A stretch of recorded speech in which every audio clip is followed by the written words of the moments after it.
మీ తాకట్టు బంగారాన్ని విడిపించిన 30 నిమిషాల్లో క్యాష్ ఇవ్వబడును. కొమ్మూరి గోల్డ్. నమస్కారం. మనతో పాటు బ్రహ్మశ్రీ సామవేదం షణ్ముఖ శర్మ గారు ఉన్నారు. నమస్కారం. సో మీ ప్రయాణం ఒక పక్క సారస్వతం, ఇంకో పక్క ఆధ్యాత్మికము, ఇంకో పక్క ఆయుర్వేద ప్రచారం ఇలాగా నడుస్తోంది కదా. ఆధ్యాత్మికత వల్ల ఆరోగ్యం సిద్ధిస్తుందా? అసలు ఆధ్యాత్మికత దృష్టి ఉంటే చాలండి, మానసిక శారీరకమైన ఆరోగ్యాన్ని కూడా మనం సంపాదించుకోవచ్చు. ఎందుకంటే ఆధ్యాత్మికత అనేటువంటి విషయం వచ్చేటిలో ఒక క్రమశిక్షణ తప్పకుండా ఉంటుంది. అది ఒక ఉపాసన కావచ్చు, ఒక యోగం కావచ్చు, చింతన కావచ్చు. ఇవి ముందు మనస్సుని ఆరోగ్యంగా ఉంచుతాయి. అదేవిధంగా శరీరం యొక్క విలువ కూడా ఆధ్యాత్మికత శాస్త్రంలోనే కనబడుతుంది. శరీరమాద్యం ఖలు ధర్మ సాధనం అనేది ఆధ్యాత్మిక శాస్త్రంలోని మాటే. అంటే శరీరాన్ని మనం వినియోగించుకుని ఉన్నత స్థితిని పొందవచ్చు. అందుకే శరీరం గొప్ప పరికరంగా ఆధ్యాత్మిక శాస్త్రం చెప్తోంది కనుక ఆ పరికరాన్ని చక్కగా ఎలా ఉంచుకోవాలో అన్నది సాత్విక జీవన విధానాన్ని బోధిస్తుంది. అది శారీరక ఆరోగ్యాన్ని ఇస్తుంది. ఎప్పుడైతే శారీరక మానసిక ఆరోగ్య సంతులనం జరుగుతుందో అప్పుడు తప్పకుండా చక్కని జీవితం ఏర్పడుతుంది. అందుకే ఆధ్యాత్మిక జీవితం సరైన జీవితం అని చెప్పాలి. అది శరీర ఆరోగ్యానికి, మానసిక ఆరోగ్యానికి, మానసిక స్థైర్యానికి కూడా ఉపకరిస్తుంది. అంటే శాంతి, సహనము ఇవన్నీ కూడా ఆధ్యాత్మికత ద్వారా కలుగుతాయి అంటారు కదా. అవునండి.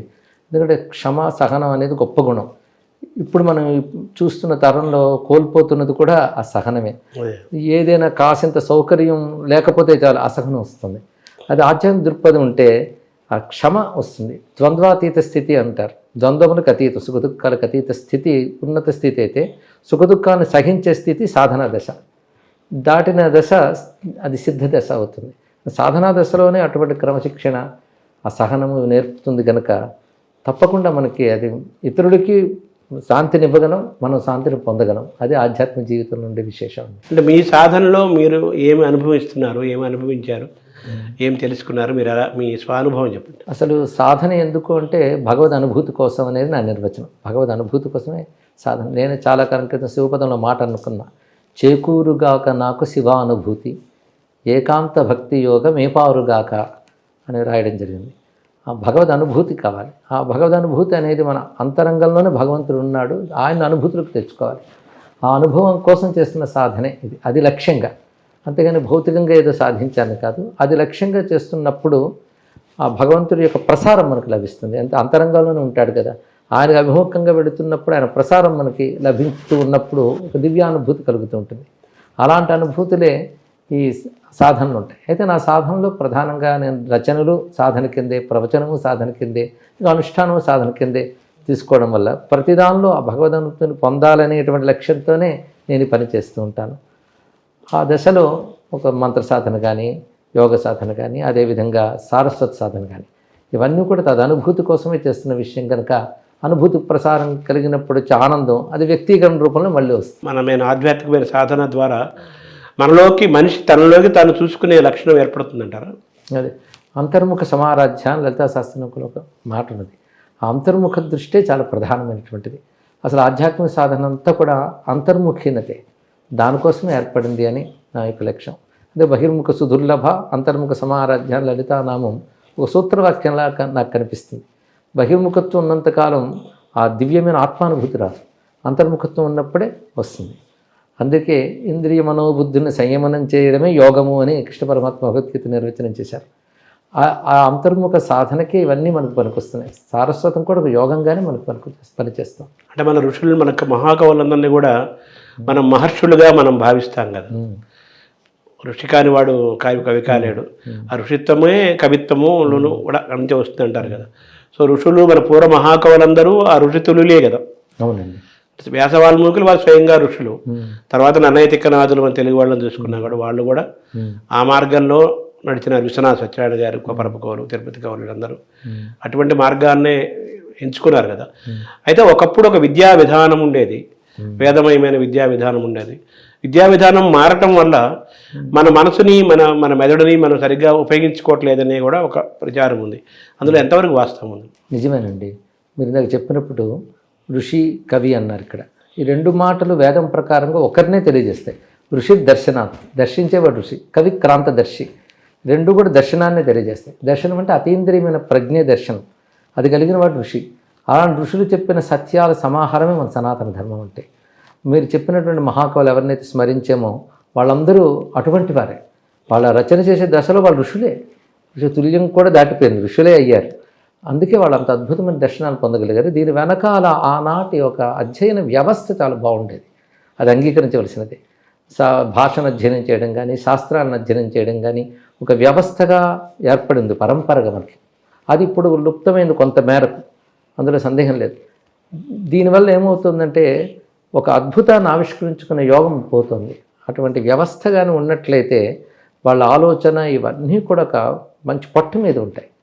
అది లుప్తమైంది, ఒప్పుకోవాల్సింది. కానీ చిత్రం ఏంటంటే ఈ జాతి గొప్పతనం ఎప్పటికప్పుడు ప్రతి తరంలో కూడా అలాంటి మహానుభావులు వస్తూనే ఉన్నారు. ఇప్పుడు అలాంటి వారు చాలామంది మనకున్నారు. అయితే ఎవరైతే మనం ఇప్పుడు గొప్పవారుగా చెప్పుకుంటున్నామో వాళ్ళందరూ మీరు చెప్పిన ప్రాచీన కవులను ఆదర్శంగా తీసుకున్న వాళ్ళు. అందుకే వాళ్ళు గొప్ప వ్యక్తీకరణలు వాళ్ళ నుంచి ఆవిష్కరించగలిగారు. అంటే ఈ అనంతమైన కాలంలో ఈ మానవ పరిణామ క్రమంలో వేలాది సంవత్సరాల ఈ ప్రస్థానంలో ప్రతి కాలంలోనూ ఎవరో ఒకరు ఏదో ఒక రూపంలో కొంత ఈ జాతికి, లోకానికి, మానవాళికి, మొత్తం జీవరాశికి ఏదో ఒకటి మంచి చేసి వెళ్ళిపోతూ అందిస్తూ ఉంటారు. అవునండి, ఇది ఒక అనంతమైన ఒక ప్రయాణం. అయితే మన విద్యా విధానం గురించి అనుకున్నాం కదా. ఒకప్పుడు మామూలుగా మన భారతదేశంలో విద్యా విధానము పుస్తకాలు చదవటము, రాయటము, బట్టి పట్టడము అలా లేకుండా గురువులు చెప్తుంటే విని ధారణ చేసి ఇంటికి వెళ్ళి వల్లి వేసి మళ్ళీ చెప్పటం, ఇది ఇలా మొత్తం మెదడులోనే ఇక్కడే ధరించడం అనేదే మన విద్యా విధానంగా ఉండేది కదా. ఇప్పుడు పుస్తకాలు రాయటము, చదవటము, బట్టి పట్టడము ఇవన్నీ వచ్చినాయి కదా. దీనివల్ల మెదడును మనం సద్వినియోగం చేసుకుంటే పర్సంటేజ్ బాగా తగ్గిపోయింది, దానివల్ల మెదడు యొక్క శక్తి కూడా తగ్గిపోతుందని కూడా కొంతమంది శాస్త్రవేత్తలు అంటున్నారు కదా. దీంతో మీరు ఏకీభవిస్తారా, ఎలా చూడాలి? నిజమేనండి, బుద్ధికి పదును పెట్టేదే నిజమైన విద్య. అది అంటే మేధస్సుకు పదును పెట్టాలి. అందుకు ఆ విధానంలో వాళ్ళు విద్య తామైపోయేవారు. అందుకే మనం వేదమూర్తులు అంటాం. వేదమూర్తులు అంటే అర్థం వేదం తామైపోయారు. అలాంటి విద్యా విధానం మనకు ఉండేది. పుస్తకాపేక్ష లేకుండా మీరు మస్తకము, వారి సంస్కారము అంతా విద్యతోనే కూడి ఉండేది. అందుకే వారే విద్యామూర్తులుగా మారారు. అందుకే అప్పుడున్నటువంటి మన మేధావులను చూసి మార్క్స్ అంటాడు, ఇలాంటి విద్యా వ్యవస్థ ఎక్కడే లేదు, వాళ్ళే తాము వేదం చెప్పాలంటే వ్యక్తే వేద విద్య, అందుకే వేరే గ్రంథం కాదు. అలా ఒక్కొక్కరు ఏర్పడ్డారని ఆశ్చర్యపోయారు. ఇప్పుడు మీరు అన్నట్టు వల్లి వేయడం, బట్టి పట్టడం కూడా పోయింది క్రమక్రమంగా. పరికరాల మీద ఆధారపడుతున్నారు. వాటిలో ఉంది కదా చాలు, ఇక్కడ ఉండక్కర్లేదు అంటున్నారు. ఏది కావాలన్నా వాటిని చూస్తున్నారు తప్ప బుద్ధిని జ్ఞాపకంతోనో లేదా స్మరణతోనో స్ఫురణతోనో తెచ్చుకోలేకపోతున్నారు. అంటే పరికరాల మీద ఆధారపడిపోయారు. మేధస్సు కూడా అక్కడే పెట్టిపోయింది. ఎప్పుడైతే ఏది కావాలన్న పరికరాలను వెతుకుతున్నారో ఈ పరికరం పని చేయట్లేదు, సరిగ్గా పని చేయాల్సినంత పని చేయట్లేదు. మీరు చెప్పినప్పుడు వాక్యం గుర్తొచ్చింది. శ్రీశ్రీ చెప్తారు, మెదడన్నది మనకున్నది, అది సరిగా పనిచేస్తే విశ్వరహ పేటిక విపాటన తప్పదు అంటారు. ఖడ్గ సృష్టిలో ఆయన మాట. అది సరిగ్గా మనకి విశ్వరహస్యాలే బయటకు వస్తాయన్నారు. కాబట్టి ఇది పరికరాలు ఆవిష్కరించడం గొప్ప విషయమే, కానీ అందరూ పరికరాల మీద ఆధారపడిపోతున్నారు. మేధస్సుకు పదును పెట్టాలి. మన పూర్వం విద్యా వ్యవస్థ మేధస్సుకు పదును పెట్టే విధంగా ఉండేది ప్రాచీన విద్యా వ్యవస్థ. అవి తెలుసుకుని దాన్ని మళ్ళీ అమలుపరచగలిగితే విద్యా విధానంలో అది అద్భుతంగా పనిచేస్తుంది. మరొకటి, విద్యలో నైతికత చాలా అవసరం. నైతికత వల్ల ఏర్పడే క్రమశిక్షణ మేధస్సును వికసింపజేస్తుంది. నైతికత, మోరల్ వాల్యూస్ ఎంత చెప్పుకున్నా దాని యొక్క ప్రభావం మేధస్సును వికసింపజేస్తుంది. అప్పుడు ఆ మేధస్సుకు ఒక ప్రయోజనం కూడా ఉంటుంది. విశ్వశ్రేయస్సు ప్రయోజనం కోసం మేధస్సు పనిచేస్తుంది. అలా నైతిక విలువలతో, ధార్మిక విలువలతో కూడినటువంటి ఒక అద్భుతమైన విద్యా వ్యవస్థ మనకు ఉండేది. ఆ వాసన ఇప్పుడు కొంత మిగిలింది, కానీ ఆ వ్యవస్థను మనం కాపాడుకోగలిగితే మాత్రం అటువంటి అద్భుతాన్ని సాధించవచ్చు. అంటే ఇప్పుడు ఒకప్పుడు ఋషులే, ఇప్పుడు కొంతమంది సైంటిస్టులు కూడా ఆ ఋషితుల్యమైన పనులు చేస్తున్నారు, కనిపెడుతున్నారు. పరికరాలు మంచిదే, పరికరాలు కనిపెట్టే వాళ్ళు కొంతమంది ఉన్నారు. వాళ్ళు నిజంగానే మెదడును ఉపయోగిస్తున్నారు. మెదడును ఉపయోగించకుండా కేవలం పరికరాలను వాడుకోవటం వల్ల మెదడు యొక్క యూసేజ్, వినియోగం తగ్గిపోతుంది కదా. అదొక ప్రమాదకరమైన గంటిక కదా. అవునండి, పూర్వం ఒక మాట అనేవారు, వింటే మన ఊహాశక్తి పెరుగుతుంది. అదే ఎవరైనా దృశ్య రూపంలో చూపించారనుకోండి, మన ఊహాశక్తి మరి ఊహించడానికి అవకాశం లేకుండా పోతుంది. వాడే మనకు బొమ్మ చూపించేస్తాడు, దానివల్ల మన ఊహాశక్తి తగ్గుతుంది. ఇక్కడ అదే శ్రవణం అనే మనకు మొదటి నుంచి చెప్పేవారు. మరి దృశ్య రూపంలో వచ్చేటప్పటికల్లా కొంత ఊహాబలం అవి తగ్గే అవకాశం ఉన్నది ఇక్కడ. అలా క్రమక్రమంగా ఇంద్రియాలని మనం క్రమశిక్షణతో వాడుకోవడం వేరు, విచ్చడివిడిగా వినియోగించడం వేరు. ఈ రెంటికి చాలా తేడా ఉంటుంది కదా. ఇప్పుడు వేదం కూడా శృతం అంటారు కదా, మనం వినటం వల్లనే కదా. విని ధారణ చేసుకొని వల్లె వేసి అలా కదా మన జ్ఞానం. వేదం అంటే జ్ఞానమే కదా, సర్వజ్ఞ భారతీయమైన జ్ఞాన సంపద అంతా వేదంలో ఉంది. ఆ వేదం గురువు చెబుతుంటే వినటం, గుర్తుపెట్టుకోవడం, మళ్ళీ వేసుకోవడం, అర్థాలు విశేషాలు తెలుసుకోవడం, అలా అలా ఒక్కొక్క రంగాన్ని ఎంచుకొని వాళ్ళు ఆ రంగంలో పనిచేయటం, వాళ్ళు ప్రసిద్ధులు అవ్వటం, లోకానికి ఉపయోగపడటం, ఇలా కొన్ని వేల సంవత్సరాల క్రితం జరిగింది. సో అటువంటిది మళ్ళీ అటువంటి వాతావరణం మళ్ళీ తిరిగి రావాలని మీరు అంటున్నారు. అవునండి. అయితే మన విద్యా వేదాలు, వేదమయమైన జ్ఞానం అంతా కూడా సంస్కృత భాషలో నిక్షిప్తమై ఉన్నది. ఇప్పుడు ఆ భాష ఇప్పుడు యూసేజ్ కూడా లేదు కదా. ఎలా ఇప్పుడు వేదమే సంస్కృతము ఇవి కాకుండా ఇతర భాషలు కూడా ఉన్నాయి. మన పూర్వం ఏ విద్య అయినా పుస్తకాల్లో ఉన్నప్పటికీ కూడాను అది ధారణా రూపంలో రావాలి. బుద్ధికి భగవంతుడు అనేక శక్తులు ఇచ్చాడు. ప్రతిభ, ధారణ, మేధ, ప్రజ్ఞ అనేక పేర్లు ఉన్నాయి. ఒక్కొక్క దానికి ఒక్కొక్క, ఇదంతా బ్రెయిన్ ఫ్యాకల్టీస్ అనుకోవచ్చు. ఇన్ని రకాల శక్తులు ఉన్నాయి దానికి. అది ఏ భాషలోనే వినియోగించు. మన మాతృభాషల్లో కూడా, దేశీయ భాషల్లో కూడా అటువంటి అధ్యాపనలు జరిగాయి. దానివల్ల వీటిల్లోనే అద్భుతమైన విషయములు ఉన్నాయి. పైగా ఒక వేదం సంస్కృత భాష వేరు, కావ్య సంస్కృతం వేరు ఉంది కదా.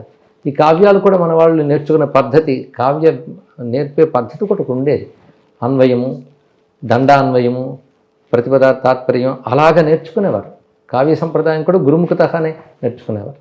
అవి వేదములు కాకపోయినా కావ్యాన్ని కూడా ఆ సంప్రదాయంతో నేర్చుకోవడం వల్ల ఇంకా పరిశీలిస్తే ఆనాటి అనేక విద్యలు ఇలాగే నేర్చుకునేవారు. వేదం మాత్రమే కాకుండా వేదానికి శృతి అనే పేరు రావడానికి ప్రధాన కారణం ఏంటంటే ఋషులకు అది శ్రవణంగా తెలిసింది. వాళ్ళ అతీంద్రియ ప్రజ్ఞ వికసించితే శబ్దరూపమైన భగవంతుడు వాళ్ళకి గోచరించాడు. ఆ శబ్దరూపమైన భగవద్గోచరమే వాళ్ళు ముందు విన్నారు కనుక దాని పేరు శృతి. తర్వాత వాళ్ళ నుంచి శిష్య పరంపరగా శృతి అయ్యింది. అది వేద సంప్రదాయం. కానీ భారతదేశంలో అన్ని విద్యలు శృత సంప్రదాయంతోనే వచ్చాయి, శ్రవణ సంప్రదాయంతోనే వర్ధిల్లాయి. పుస్తకం ఆధారంగా ఉన్నప్పటికీ కూడా వీరు దానిగా మారిపోవడానికి కారణం ఈ శ్రవణ పరంపరలో. మన భారతీయమైన విధానంలో జ్ఞానం అనేది దర్శనం ద్వారానే జరిగేది అనేది కూడా అంటారు కదా. దర్శనం అంటే అనుభవం అండి. ప్రధాన దర్శన శబ్దానికి అనుభవం కనుక ఈ అధ్యయనం అంతా అనుభవ రూపంగా రావడమే దర్శనం. మెదడు యొక్క వికాసమే కదా అది. అవునండి. ఒక గొప్ప ఆలోచన, అనుభవం రాదు కదా. అదే వికాసం, అదే అనుభవం, అదే దర్శనం. తర్వాత ఇప్పుడు ఆర్టిఫిషియల్ ఇంటెలిజెన్స్ అని మనం బాగా వింటున్నాం కదా. దీన్ని ఎలా చూడాలి, మనం ఎలా అన్వయం చేసుకోవాలి? దానిలోనే ఆర్టిఫిషియల్ కనబడుతుంది కదా, అది కృత్రిమమే. కృత్రిమం ఎక్కువసేపు మనలేదండి, అంత కృత్రిమ. దానివల్ల ఇప్పుడు కృత్రిమ జ్ఞానం లేదా కృత్రిమ మెదడు ఇది విస్తరిల్లుతోంది. దీని ప్రభావం తర్వాత తరాల మీద కూడా చాలా ఉంటుంది, అందులో సందేహం లేదు. సాంకేతికమైన మార్పు మనం ఈ 10 ఏళ్లలోనే ఎంతో చూస్తున్నాం. అది ఎక్కువ కాలం ఒక మార్పు కొనసాగట్లేదు, వెంటనే అది వస్తుంది. మరి ఇప్పుడు ఉన్నటువంటి ఆర్టిఫిషియల్ ఇంటెలిజెన్స్ ఇంకే రూపాన్ని స్వీకరిస్తుందో మనకు తెలియదు. ఆర్టిఫిషియల్ ఇంటెలిజెన్స్ కూడా ఎంతో సమాచారాన్ని ఇస్తాం, ఇన్ఫర్మేషన్ అయితే చాలా అందించగలుగుతాం. సమాచారం ఇవ్వగలదు కానీ సమాలోచన ఇవ్వలేదు. అది వ్యక్తి తన యొక్క సాధనతో ప్రకృతి మేధస్సుతో సంపాదించాలి, కృత్రిమ మేధస్సుతో కాకుండా స్వాభావిక మేధస్సు. అది చాలా అవసరం. ఆర్టిఫిషియల్ ఇంటెలిజెన్స్ కూడా ఒక మనిషి మేధ కనిపెట్టినది అయినప్పటికీ కూడా అది సంపూర్ణమైన ప్రమాణం అని చెప్పడానికి లేదు ఏ విషయాన్నైనా. ఇప్పుడు ఆర్టిఫిషియల్ ఇంటెలిజెన్స్ ఆధారంగా ఎన్నో తెలుసుకోవాలని ప్రయత్నిస్తున్నాం, ఎన్నో సృష్టించాలని ప్రయత్నిస్తున్నాం. కానీ అందులో ఆర్టిఫిషియల్ తెలిసిపోతుంది. కొంతసేపటికి, కొంతకాలానికి స్వాభావికంగా ఆలోచించగలిగే స్వభావం ఉన్న మానవుడికి వాటి మీద కూడా విసుగొచ్చి దానిలో ఉన్న లోపం వాడే తెలుసుకోగలరు. అంటే ఆ దశ ఏదో ఒక రోజు వస్తుంది, రాకమానది ఎప్పుడైనా పట్టచ్చు. అంటే ఈ మనం కనిపెట్టిన, మనిషి కనిపెట్టిన, శాస్త్రజ్ఞుడు కనిపెట్టిన ఈ కృత్రిమ మీద ఆర్టిఫిషియల్ ఇంటెలిజెన్స్ని దాన్ని ఎంతవరకు వాడుకోవాలో అంతవరకు వాడుకుంటూ మన సహజంగా మనకు వచ్చిన మెదడుని మనం ఉపయోగించుకోవడం అనేది ముఖ్యమైన విషయం. అది స్వాభావికమైన మేధస్సుని వినియోగించుకోవాలి, సహజంగా వచ్చింది. ఇప్పుడు గూగుల్ మ్యాప్ ఉదాహరణగా తీసుకుంటే, మనం ఎవరైనా ఇంటికి వెళ్ళాలని అడ్రస్ పెట్టుకుంటే అన్ని సందర్భాల్లో అది కరెక్ట్గా అక్కడ ఆపదు. ముందో వెనకో పక్కనో కొద్ది దూరంలోనో ఆగిపోదు. సో దాన్ని పూర్తిగా మనం నమ్మడానికి వీల్లేదు. కొంతమేరకే సహాయకారం, తర్వాత ఉండవలసింది మన సహజమైనటువంటి మెదడే. అవును. సో దీన్ని మనం ఈ ఆర్టిఫిషియల్ ఇంటెలిజెన్స్ అనే దాన్ని మనం ఒక భావి ప్రయాణంలో మనం ప్రమాదం కూడా ఉంది. అవునండి. ఇప్పుడు చాలామంది హెచ్చరిస్తున్నారు కూడా, ప్రమాదం ఉంటుందేమో అని భయపడుతున్నారు కూడా. సో మనం మళ్ళీ మనదైన మెదడును మనం వాడుకుంటూ, సహజంగా వాడుకుంటూ, టెక్నాలజీ అనేది సర్వెంట్గా ఉండాలి కానీ అది మనకు బాస్ అవ్వకూడదు అని, మాస్టర్ అవ్వకూడదు అంటారు పివి నరసింహరావు గారు. సో ఇది బెస్ట్ ఎగ్జాంపుల్గా ఆయన చెప్పారు. తర్వాత మీరు మీ ప్రయాణంలో సారస్వతము, ప్రవచనాలు, వేద వాంగ్మయాన్ని, మన పురాణాలను, ఇతిహాసాలను మీరు చెప్తున్నారు. నైతికత, పాత్రలు అన్నీ చెప్తున్నారు. ఇంకొక పక్క చైతన్యముఖులు చేస్తున్నారు. ఇంకొక ఆయుర్వేదం పట్ల మీరు ప్రత్యేకమైన శ్రద్ధ, దృష్టి పెట్టి ఒక సమాంతరంగా ఆయుర్వేదం కోసం మీరు కృషి చేస్తున్నారు మీ పత్రిక ద్వారా కానీ రకరకాల రూపాల్లో. ఆయుర్వేదంకి ఈరోజు స్థానం పూర్తిగా దానికి లేదనే చెప్పాలి. తక్కువ మంది మాత్రమే వాడుతున్నారు. సో ఎందుకు ఆయుర్వేదానికి మళ్ళీ మనం దగ్గర అవ్వాలి? ఎందుకు మీరు ఆయుర్వేదాన్ని ఎంచుకున్నారు? ఆయుర్వేదంలో నాకు అనుభవం లేదు, నా అధ్యయనం చేసింది లేదు, కానీ నేను కొంతవరకు చదువుకుని గౌరవం మాత్రం కలిగింది. దానికి కారణం ఏంటిది? ఆర్ష విద్య అని. నేను ఋషులు ఇచ్చిన విద్యలు మనవి. ఇప్పుడు వేదము కానీ, వేదంకి అనుసంధానంగా ఉన్నటువంటి యోగము కానీ, అదేవిధంగా వ్యాకరణ శాస్త్రం కానీ, యజ్ఞశాస్త్రం కానీ, ఇవన్నీ సనాతన ధర్మంలో ఉన్నటువంటి అంశములన్నిటికీ కలిపి ఒకటే పేరు ఆర్ష విద్యలు. ఋషులు ఇచ్చిన విద్యలు. కానీ ఆర్ష విద్యలో ఒక భాగంగా ఆయుర్వేదాన్ని మేము గౌరవిస్తున్నాం. ఋషి విద్యల్ని చెప్పడమే, దాని గొప్పతనం చెప్పడమే లక్ష్యంగా ఉంటున్న కారణంగా ఆయుర్వేదాన్ని కూడా చెప్పడం, దాన్ని ప్రోత్సహించడం, దానిపై ఒక అవగాహన కలిగి ఉండడం, కలిగించడం రెండు చేస్తున్నాం. ఎందుకంటే ఆయుర్వేదం ఇప్పుడు పరిశీలించాక వైద్యశాస్త్రం అనుభవం లేకపోయినప్పటికీ కూడా వైద్యశాస్త్రం యొక్క అనుభవాన్ని వాడుకుంటున్నాం. వైద్యశాస్త్రం కనుక మనకు కొంత అవగాహన ఉంటుంది. ఈ అవగాహనలో నేను పరిశీలించిన మేరకు ఆయుర్వేదం అనేది ఋషితత్వం. ఋషి ఎప్పుడు సత్యాన్ని తపస్సుతో దర్శిస్తాడు. తపస్సుతో దర్శించిన సత్యం త్రికాలాల్లోనూ నశించదు. దానికి తరుగుదల పెరుగుదల రెండూ ఉండదు. దర్శితమైన సత్యానికి ఆ లక్షణం ఉంటుంది. ఆయుర్వేదం కూడా అలాగా తపస్సుతో దర్శింపబడింది. ఋషులు దర్శించి ఇచ్చినటువంటి విద్య. అందుకు వేదానికి ఉపవేదంగానే చెప్పబడుతుంది ఆయుర్వేదం. అందుకు అది అడ్వాన్స్డ్. బాగా ఆలోచిస్తే అది మనస్సుని ఇటువంటి నిశ్చితాభిప్రాయాలతో పెట్టుకోకుండా నిర్మలంగా ఆలోచిస్తే మాత్రం అన్ని వైద్య విధానాలు గొప్పవి అయినప్పటికీ కూడా వాటిని పరిశీలించి ఆయుర్వేదాన్ని పరిశీలిస్తే ఇది శాశ్వత పరిష్కారాన్ని ఇస్తుంది. మనిషిని సమగ్రంగా అర్థం చేసుకున్నటువంటి విజ్ఞానం ఆయుర్వేద విజ్ఞానం అని నా అభిప్రాయం. అందుకే ఋషులు ఇచ్చినది కనుక ఒక్కొక్కరు మహర్షులు ఇచ్చిన మంత్రములే కదా దానిలో ఉన్నటువంటివి. అంత సమగ్రంగా ఆయుర్వేదం ఆలోచిస్తుందంటే ఒక రోగం వచ్చింది, దానికి ఏదో కారణం, లేదా ఒక అవయవానికి రోగం వస్తే అవయవం మీద దృష్టి పెట్టి చూడడం అనే దృష్టి ఉండదు ఆయుర్వేదంలో. మనిషి యొక్క తత్వాన్ని, వాతపిత్త కఫతత్వాన్ని ఆధారం చేసుకొని పరిశీలిస్తుంది.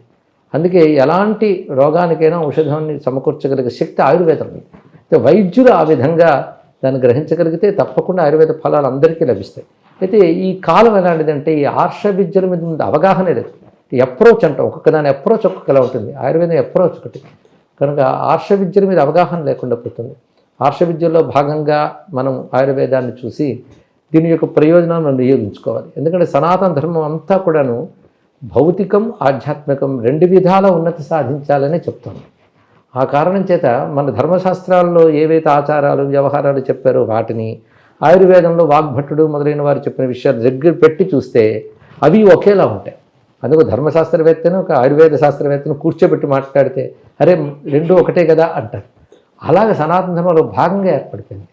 ఆయుర్వేదంలో మరొక విశేషం ఏంటంటే చరక సంహితలో కూడాను ధర్మంలో ఏదైనా కాలుష్యం ఏర్పడితే దాని ప్రభావంగా ఎన్ని రకాల రోగాలు వస్తాయి చెప్పారు. అలాగే కొన్ని రోగాలకి మంత్ర సహాయంతోనూ జ్యోతిషాస్త్ర సహాయంతోనూ ఎలా నిర్మూలన చేసుకోవచ్చు కూడా చెప్పారు ఇక్కడ. అంటే ఒక శాస్త్రానికి ఒక శాస్త్రానికి అనుబంధం అని ఇక్కడ చూస్తే ఆశ్చర్యపోతాం. ఇలాంటి ఆలోచన దృక్పథం ఇంకెక్కడ కనబడదు, ఆయుర్వేదంలో కనబడుతుంది. ఒక సమగ్రమైన దృష్టి ఉంది అందులో. కానీ ఆయుర్వేదం అధ్యయనం చేస్తున్న వాళ్ళు కూడా ఆయుర్వేదం యొక్క దృష్టిని, ఋషుల యొక్క దృష్టిని ముందు అర్థం చేసుకుంటే అందులో రహస్యాలు కూడా ఇంకా బయటకు తీసుకురావచ్చని నా అభిప్రాయం. సో ఇదంతా మన భారతీయమైన విజ్ఞాన విధానమే కదా ఇదంతా? అవునండి, భారతీయ అన్నీ ఒకే సూత్రంతో ముడిపడి ఉంటాయి. తర్వాత పంచభూతాలు 5 ఎలిమెంట్స్ అంటారు కదా, శరీరాన్ని బయట ప్రకృతిని రెండింటిని కూడా సైంటిస్టులు కూడా అదే చెబుతున్నారు. సో ఈ పంచభూతాల పరిస్థితి అటు ప్రకృతికి వాతావరణానికి మనిషి యొక్క పంచభూతాలకి మధ్య సంఘర్షణ జరుగుతుంది కదా, దీన్ని ఎలా సమన్వయం చేసుకొని మళ్ళీ ఆరోగ్యమైన భారత్ వైపు మనం ప్రయాణం చేయాలి? ఈ పంచభూతాలతో ఉన్న శరీరం బయట ఉన్న వాటికి రెండిటికి సమన్వయం చేసుకుంటూ మనం ఎలాగ ఎదగాలని ప్రశ్న. దీనికి అనారోగ్యం నుంచి బయటపడి ఆరోగ్యమైన భారతదేశ నిర్మాణం జరగడానికి అదేనండి. దానికి మనకు యోగ మార్గం ఒకటి, తత్వ మార్గం ఒకటి, అదేవిధంగా భౌతికమైన జీవన విధానం మార్గం ఒకటి, 3 రకాలుగా చెప్పారు.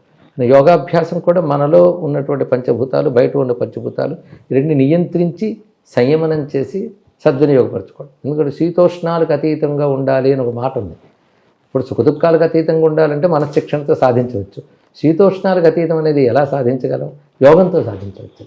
ఆ యోగానికి ఆయుర్వేదము, దాని తర్వాత జీవన విధానం, తత్వచింతన ఇవన్నీ ఒకదానితో ముడిపడి ఉన్నాయి. అందుకే పంచభూతాల గురించి మీరు మాట్లాడిన మాట మన ఆధ్యాత్మిక శాస్త్రంలో కూడా పంచభూతాలు వీటి గురించి మాట వస్తుంది. అంటే దేహాన్ని అర్థం చేసుకున్నప్పుడు పంచీకరణమని, ఈ పంచభూతాలు ఒకదాని నుంచి ఒకటి ఎలాగో ఒకదానితో ఒకటి ఎలాగుంటాయో చెప్పారు. వాటిని ఎలా సంయమనం చేసుకోవాలనేటటువంటి విషయం కూడా అటు వేదాంత శాస్త్రంలో కనబడుతుంది. యోగ శాస్త్రంలో కూడాను ప్రాణాయామ విద్యతో ఈ కుండలిని మొత్తం పంచభూత తత్వాలతో కూడి ఉన్నది కదా. మూలాధారం నుంచి విశుద్ధి వరకు పంచభూత తత్వం, తర్వాత మనస్తత్వం. కానీ పంచభూతాలు ప్లస్ మనస్సు, ఇదే ప్రపంచం అంతా. వాటిని యోగ మార్గంలో ఏ విధంగా నియంత్రించి అద్భుతాలు చూడవచ్చు. ఎందుకంటే నియంత్రణ పెరుగుతున్న కొద్దీ శక్తి పెరుగుతుంది. ఇప్పుడు ఆధునిక దృక్పథం ఏంటంటే నియంత్రణ ఎంత వదిలేస్తే అంత సుఖపడతా ఉంటారు. విశృంఖలత్వం, విశృంఖలత్వం. కానీ నియంత్రణ వదిలేస్తుంటే విశృంఖలతలు ఏర్పడి క్రమంగా బలహీనం అవుతాం. కానీ నియంత్రణ వల్ల బలం పెరుగుతుంది. అది స్వామి వివేకానంద కూడా నిగ్రహం కలిగిన బ్రహ్మచర్యం ఉంటే అద్భుతాలు సాధించవచ్చు అని చెప్పాడు. కనుక ఆ నియంత్రణ, పంచేంద్రియ నియంత్రణ, పంచభూత నియంత్రణ, అది చేసే ఒక క్రమం, ఒక విద్య ఉన్నది మనకు శాస్త్రం. అది ఆధ్యాత్మిక మార్గంలో కానీ, వైద్య మార్గంలో కానీ, యోగ మార్గంలో కానీ, జీవన విధానంలో కానీ, ఈ నాలుగింటితోనూ మీరు చెప్పినటువంటి ఆ పంచభూతముల యొక్క నియంత్రణ, వాటిని వినియోగించుకునే పద్ధతి రెండు ఉంటాయి. అందులో పంచభూతాల అధీనంలో మనం నడవడం కాకుండా పంచభూతాలను మన అధీనం చేసుకోవడం, అది యంత్రాది విజ్ఞాన శాస్త్రంతో కాకుండా యోగాది అంతర్విజ్ఞాన శాస్త్రంతో అది సాధించవచ్చు. అంటే బయట ఉన్న ప్రకృతి పంచభూతాలు, మనిషిలో ఉన్న పంచభూతాలు వేరు వేరు కాదు, ఒకటే అని కూడా మనం అనుకోవాలి కదా. అంతే కదండి. అంటే ఒక సముద్రంలో ఉన్న నీరు, ఆ కెరటంలో ఉన్న నీరు రెండు వేరు కాదు కదా. మన కెరటాల వంటి వాళ్ళం, మిగిలిందంతా సముద్రం వంటిది పంచభూతాత్మక జగత్తు. సో మీరు చెప్పిన ఈ మొత్తం ఈ అన్వయంలో ఆధ్యాత్మికము, ఆరోగ్యము, ఆయుర్వేదము, భారతీయమైన జీవన విధానము ఇవన్నీ ఒకటే. అవునండి. ఇప్పుడు ఏమంటున్నారు డాక్టర్స్, మనం ఏ జబ్బు కోసం వెళ్ళినా కానీ ఇవి లైఫ్ స్టైల్ డిజార్డర్స్ అంటున్నారు. అవును, కొత్త నామకరణాలు దొరికిస్తాడు. ఇప్పుడు మీరు అదే విషయం జీవన విధానం అన్నారు, భారతీయమైన జీవన విధానం. మళ్ళీ భారతీయమైన జీవన విధానంలోకి మనిషి, మన భారతీయులు మళ్ళీ వెళితే, సంపూర్ణంగా వెళితే, సో ఈ లైఫ్ స్టైల్ డిజార్డర్స్ అనే వాటికి మనిషి దూరం అవుతాడు అనేది మనం విశ్వసించవచ్చు. అవునండి, సంపూర్ణంగా. తర్వాత మీరు అర్థశాస్త్రం చదువుకున్నారు, భగవద్గీత అవన్నీ ఎలాగో చదువుకున్నారు. కౌటిల్యుడు, చాణక్యుడు, ఆయన మనకు అర్థశాస్త్రం ద్వారా అనేక అంశాలు చెప్పారు. చాలా ఎలా ఉండాలి, ఎలా ఉండకూడదు అనేది ఆయన అందులో చెప్పారు. శ్రీకృష్ణుడు భగవద్గీత ద్వారా ఆయన చెప్పారు. సో ఈ రెండింటి నుంచి ఈరోజు ఆధునిక మానవుడు కౌటిల్యుడి నుంచి, చాణక్యుడి నుంచి మనం ఏం నేర్చుకోవాలి, అలాగే భగవద్గీత నుంచి మనం ఏం తీసుకోవాలి ఈ సంపూర్ణమైన ఆరోగ్యమైన భారతదేశ నిర్మాణంలో? అది ఇప్పుడు మనకు ఒక ఆధునిక దృక్పథం ఎలా వచ్చిందంటే దేనికది విడివిడిగా చూడడం అనేది వచ్చేసింది. అంటే ఆర్థిక శాస్త్రమైన భౌతిక విజ్ఞానం, అదేవిధంగా యోగ శాస్త్రం, తత్వశాస్త్రం అంటే అది భౌతికానికి అతీతమైనది. అతీతమని అనొచ్చు, సంబంధం లేనిది అనొచ్చు. రెండు రకాల దృష్టి ఉంది. కానీ మన పూర్వ ఋషులు అలా ఆలోచించలేదు. ఇదంతా కలిపి ఒకటిగా చూశారు. ఋషి యొక్క ఉద్దేశం ఎప్పుడూ పోయిన తర్వాత ఆనందాన్ని అనుభవిస్తాను కదా, ఇక్కడే అఖండమైన ఆనందాన్ని అనుభవించాలి, ఇక్కడే సమృద్ధిగా చక్కని జీవన విధానం పొందాలనేదే ఋషి యొక్క ఉద్దేశం. అందుకే వాళ్ళు ఏది చెప్పినా దానిని ఉద్దేశించే చెప్పారు. అదే మీరు అర్థశాస్త్రము, భగవద్గీత రెండు ప్రస్తావన చేశారు. అంటే రెండుకు అనుబంధం మనకు కనబడుతుంది. అయితే అర్థశాస్త్రం అనేది నిజానికి భౌతిక విద్య కావచ్చు, కానీ అది మనలో ఉన్న ఒక అంతర్గత శక్తిని వినియోగించడానికి పనికొచ్చేటువంటి విద్యగానే అర్థశాస్త్రం ఇచ్చారు. అయితే ఒక బాధాకరమైన విషయం ఏంటంటే అర్థశాస్త్రం మాట్లాడినా, ఇంకేదైనా శాస్త్రం, మానసిక శాస్త్రం మాట్లాడినా విదేశస్తులు దీని మూల పురుషుల్లా మనం చెప్పుకుంటాం. నేను ఎకనామిక్స్ చదివినప్పుడు చదువుకున్నాను. తర్వాత అయ్యో భారతదేశం చదువుకున్నామే, కానీ నిజానికి అంతకంటే ముందు వాడు కౌటిల్యుడు. ఆయన అర్థశాస్త్రాన్ని ఎంత సమగ్రంగా అందించాడు. ఆయన రచించిన నీతి సూత్రాల గ్రంథాల్లో కూడా మనకు ఆ విషయం కనబడుతుంది. అర్థశాస్త్రం అంటే టోటల్గా పొలిటికల్ అడ్మినిస్ట్రేషన్, ఫైనాన్స్ రెండు అన్ని కలిపే ఆయన అందించాడు. సమగ్రత ఉంది. అందుకే ఇప్పుడు ఆధునిక విద్యని తప్పుపట్టడం కాదు, కానీ వీటి మూలాలు భారతీయ దేశంలో ఉన్నాయన్న విషయాన్ని మన వాళ్ళు మర్చిపోతున్నారు. నా బాధంతా గుర్తు చేయడం కోసం పడుతున్నటువంటి అవస్థ. మాదారి పేరు అర్థశాస్త్రం ఉన్నప్పటికీ కూడా అది కేవలం ఎకనామిక్స్ కాదు, అది అందులో రాజనీతి ఉంది, నీతి ఉంది, జీవన విధానం, పొలిటికల్ అడ్మినిస్ట్రేషన్, సైకాలజీ ఉంది, పరిపాలన ఉంది. ఇటు ప్రజల మనస్తత్వం, పాలక మనస్తత్వం, ఆ రెండు గురించి ఎలా ఉండాలనేది అని అద్భుతంగా చెప్పింది అర్థశాస్త్రం. ఇలాంటి శాస్త్రాలు కలిగిన దేశం మనది. ఇంత గొప్ప పునాది ఉంది, అది మర్చిపోయి మనకు ఉన్నాదన్న విషయం కూడా మర్చిపోయి దశకు వెళ్ళిపోయాం. శతాబ్దాలుగా ఆ స్థితిలోకి వెళ్ళిపోయాం. కానీ మనకు ఉన్నాయని తెలుసుకోవాలి. జ్యోతిర్విజ్ఞానం గురించి మాట్లాడిన అంతరిక్ష విజ్ఞానం, ఈ అంతరిక్ష విజ్ఞానం నుంచి అద్భుతాలు మనకి వేద సంబంధమైన జ్యోతిషంలో కనబడుతుంది. దాన్ని జ్యోతిష్యం కింద చూడడం ప్రారంభించాం. కానీ ఆ విజ్ఞానము ఇది పుట్టిన సమయానికి ప్రపంచంలో ఇంకెక్కడా లేదు, భారతదేశమే దానికి ఆది. కానీ ఆ విషయం కూడా మాట్లాడట్లేదు, అది ఇంకెవరినో చూపిస్తున్నారు. కనుక మనవైనవి ఎన్నెన్ని మూలాలు కనబడుతున్నాయి. గణిత శాస్త్రం, దానికి భారతీయ ఋషులే మూలం. అది ఇప్పుడు కొంచెం కొంచెం బయటకు వస్తుంది సామాజిక మాధ్యమాల వల్ల. కానీ ఇతరుల పాలనలో ఇవన్నీ కూడా ఇవి మనవి అనే భావం వాళ్ళు తీసేశారు, భారతీయమైనటువంటి భావం. కనుక మనవంటూ ఏమీ లేవు, అన్నీ అక్కడి నుంచి వచ్చాయనేటువంటి భావానికి వెళ్ళిపోయాం. కనుక భారతీయ ఆర్ష విద్యలు అని వీటికి పేరు పెట్టుకుని, అర్థశాస్త్రం కావచ్చు, జ్యోతిషశాస్త్రం కావచ్చు, వేల సంవత్సరాలు వచ్చాయి. కానీ వీటి మూల స్రోతస్సు మాత్రం ఆర్ష ఆలోచన, ఋషుల ఆలోచన విధానం. దాంతో మొత్తం విస్తరిలే మనకి. అంటే మన సిలబస్లో, కాలేజీ, స్కూల్, యూనివర్సిటీ సిలబస్లో మన ఎకనామిక్స్ లేదా political science, administration, psychology subjects ఉంటాయి కదా, అందులో తప్పనిసరిగా కౌటిల్యుడు రాసిన అర్థశాస్త్రం ఒక సిలబస్గా ఉంచాలంటారా? ఉండాలండి. మనవైన ఇప్పుడు అధునాతనంగా వీళ్ళు ఎన్ని చెప్పినప్పటికి కూడా విజ్ఞాన శాస్త్రం ఎవరో ఒకరు రాసిన పుస్తకం కాదు, అనంతమైనటువంటిది. దాని ఒక ఆర్డర్లో పెట్టి ఒక పుస్తకం అని చెప్పుకుంటున్నాం. అటువంటిప్పుడు ఈ దేశం ఫైండింగ్స్ ఇలా ఉన్నాయి, దీనికి ఇలా ఉన్నాయని ఒకటి ఉండాలి, తప్పకుండా ఉండాలి. చరిత్ర విషయంలో కూడా మధ్యలో పాశ్చాత్యులు ఏదో ఆలోచించారో అదే చరిత్ర, అదే సరైన ఆలోచన భావాన్ని మనకి ఇచ్చారు. కానీ మనదైన చరిత్రని చాలామంది చెప్తున్నారు. ఆ గొంతు నొక్కేయకుండా ఇదిగో ఈ వాదన కూడా ఉన్నది, ఈ సిద్ధాంతం ఉన్నదని తెలియజేయాలి. తర్వాత వివేకం చదువుకున్న వాళ్ళు ఆలోచించుకుంటారు. కానీ అవి కూడా మన మూలాలు మనం మర్చిపోకుండా విద్యా విధానంలో కూడా తీసుకురావాలి. సో అర్థశాస్త్రం, కౌటిల్య యొక్క అర్థశాస్త్రము 1వ తరగతి నుంచి PhD లెవెల్ వరకు, MA లెవెల్ యూనివర్సిటీ వరకు ఒక పాఠ్యాంశంగా దాన్ని పెడితే ఒక సమగ్రమైన విజ్ఞానము వస్తుంది. కంపల్సరీగా మీరు యాడమ్ స్మిత్ ఉన్నా ఇంకెవరున్నా ఈయన కంపల్సరీగా ఉండాలనేది మీరు సూచించేది. కౌటిల్యుల అర్థశాస్త్రం లాంటివి అనేక రాజనీతి శాస్త్రాలు మనకున్నాయి. సోమదేవుడి నీతి సూత్రాలు ఒకటి ఉన్నాయి, చాణక్య నీతి సూత్రాలు వేరే ఉన్నాయి అర్థశాస్త్ర సంబంధం కాకుండా. ఇవన్నీ కూడా ఏ దేశానికైనా, ఏ కాలానికైనా, ఏ వ్యక్తికైనా, ఏ సంస్కృతి ఉన్నవాడికైనా పనికొస్తాయి. కనుక అలాంటి విషయాలు తీసుకురావాలి. సో కౌటిల్యుడు అర్థశాస్త్రము, చాణక్యుడు నీతి శాస్త్రాలు అంటే ఇద్దరు ఒకరే అనుకోండి.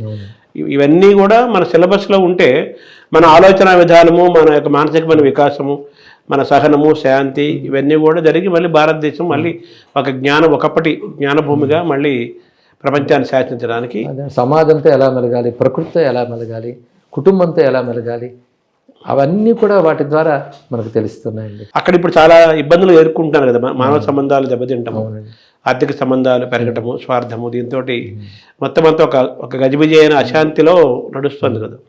దానివల్ల సైకాలజిస్టులు, సైకియాట్రిస్టులు వాళ్ళ అవసరం పెరిగింది నిజంగా. తర్వాత ఇంకో పక్క మీరు ప్రవచనకర్తలు కూడా ఇంకో రకంగా, ఇంకొక రూపంలో మీరు సైకాలజీని, సైకియాట్రీని చేస్తున్నారని చెప్పండి. అంతే కదా, చికిత్స మానసిక పరిణతికే కదా ఈ ప్రవచనాలన్నిటి, రచనలన్నిటి ఉద్దేశం. ఆ పరిణతి కలిగించడమే కృష్ణుడు చేసిన పని కూడా. అవును. అందుకే ఆ మానసిక పరిణతికి అవసరమైన ఆలోచన విధానం, ఆహార విధానం, జీవన విధానం ఇవన్నీ భగవద్గీత ద్వారా ఆయన బోధించాడు. శ్రీకృష్ణుడి యొక్క భగవద్గీత గొప్ప గ్రంథంగా, జ్ఞాన సర్వస్వంగా మనం భావిస్తాం కదా. శ్రీకృష్ణుడికి భగవద్గీతను మనం అర్థం చేసుకొని ఆచరిస్తే మన జీవన విధానం యొక్క ఒక మార్పు జరిగి ఆరోగ్యమైన వాతావరణం రావడానికి వస్తుందని ఎంతవరకు మనం ఎలా చెప్పగలుగుతాం? జీవితాలే ఉదాహరణగా చూపిస్తున్నారండి. దానివల్ల వాళ్ళ ఆలోచన ఎలా మారింది, వాళ్ళ యొక్క స్వార్థం పోయి క్షమించగలిగే స్వభావం ఏర్పడి మానవ సంబంధాలను ఎలా నిలబెట్టుకోగలుగుతున్నారు, ఇవన్నీ కూడా వాళ్ళు స్వానుభవంతో చెప్తున్నారు ఇక్కడ. అలాగే మానసిక పరిణతి, శారీరకమైనటువంటి స్థిరత్వము, దృఢత్వము ఇవన్నీ కూడా గీతా శాస్త్రాల వల్ల వస్తుంది. నా దృష్టిలో భగవద్గీత అనేటటువంటిది సంపూర్ణంగా మహర్షులు ఇచ్చిన వేదాంతముల యొక్క సారం. ఆ ఒక్కటి ఆలోచన విధానం మనం పట్టుకోగలిగితే ఋషుల గ్రంథాలన్నీ అర్థమవుతాయి. భగవద్గీతలో చెప్పిన అంశం కేవలం భగవద్గీతలో మాత్రమే లేదు, అది పూర్వశాస్త్రముల్లో ఉన్నటువంటిది. అంటే వేదాది సర్వశాస్త్రాల్లో, పురాణాల్లో అన్నిటి యొక్క సారం భగవద్గీతలో మనకు వచ్చింది. ఆలోచన విధానం అంతా ఆలోచన విధానం. భగవద్గీతను కూడా ఒక మేనేజ్మెంట్ సైన్స్గా భావించి ఇతర దేశాల విశ్వవిద్యాలయాల్లో కూడా పెడుతున్నారు. అవునండి. కానీ మనము దాన్ని మత గ్రంథంగా పూజ చేసే పుస్తకాల్లాగా, అర్చనలాగా భావిస్తున్నాం. కానీ అందులో మన సైన్స్ని, నాలెడ్జ్ని మనం తెలుసుకోలేకపోతున్నాం అంటారా? అవునండి. అమెరికాలో ఒక యూనివర్సిటీలో ఈ సైన్స్ పెట్టాలి, ఎందుకంటే కేవలం మేము భౌతిక విద్యను నేర్పుతున్నాం, నైతిక విద్య చాలా అవసరము అన్న ఒక జ్ఞానం వాళ్ళకి వచ్చి భగవద్గీతను వాళ్ళ కోర్సుల్లో పెట్టారు. పెట్టిన తర్వాత దానికి ఫలితాలు కూడా వాళ్ళు చూశారు.